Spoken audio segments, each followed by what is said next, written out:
Olá! Continuando então o nosso estudo de aplicações das integrais, vamos falar agora de volumes de revolução. Nessa videoaula nós vamos falar de uma primeira forma de trabalhar com os volumes de revolução, que é através dos métodos do método dos discos. Na próxima aula nós introduziremos um outro método, tá bom? Então nós já sabemos que a integral ela representa uma área sobre uma função. Então nós queremos agora saber como usar a integral para trabalhar com volumes, mais volumes de sólidos de revolução. E o que são sólidos de revolução? Então são obtidos a partir de funções que nós fazemos girar em torno de um determinado eixo.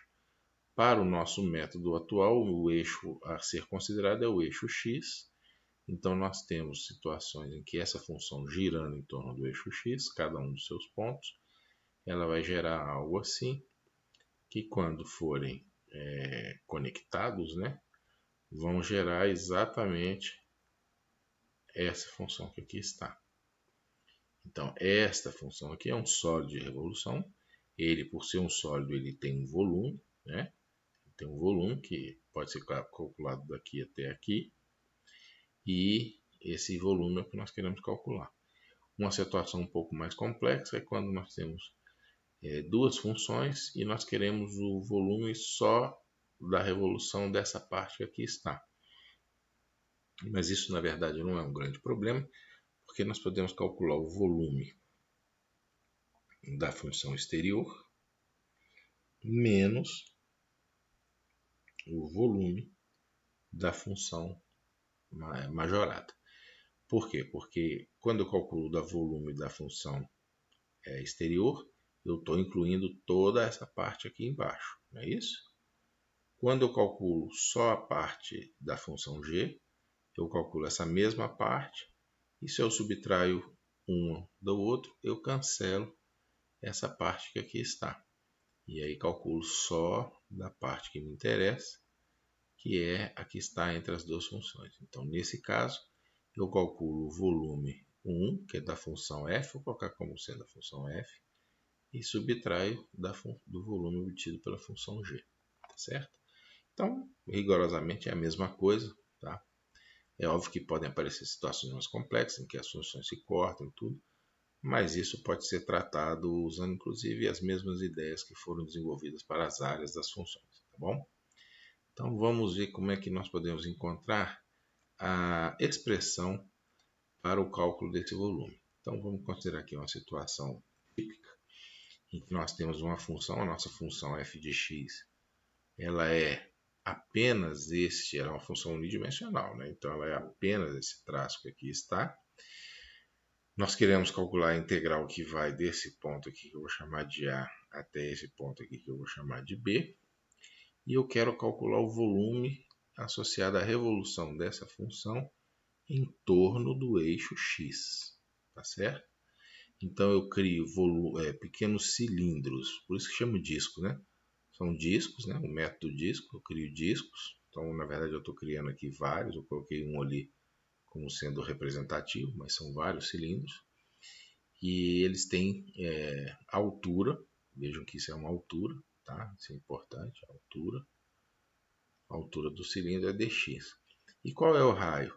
Veja, o raio do cilindro é aquilo que é o valor, né? A distância que vai do eixo x até a função. Ora, isso é a própria função f de x. Então, raio é a própria função f de x, tá bom? Então, com esses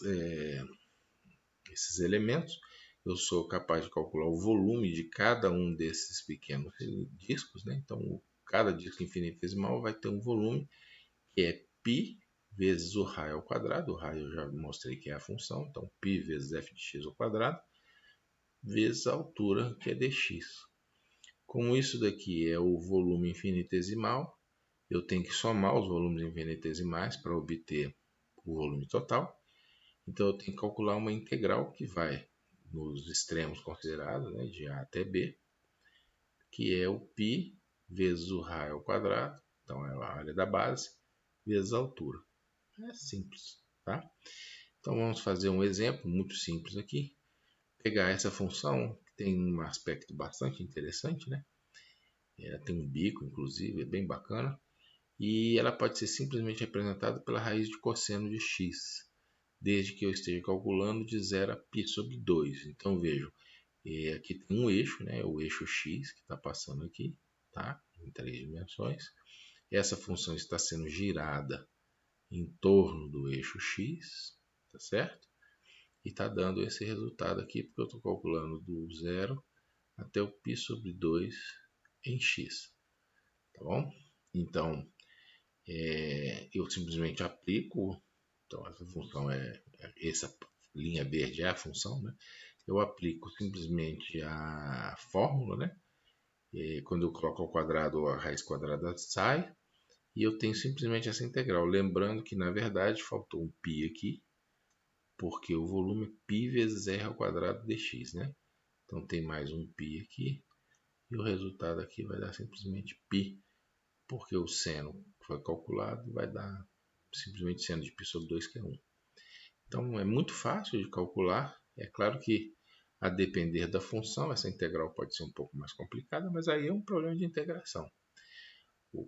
Conceitualmente, o que você tem que fazer para aplicar esse método é apenas isso que nós apresentamos aqui. Então era isso que nós gostaríamos de apresentar. Obrigado por assistir.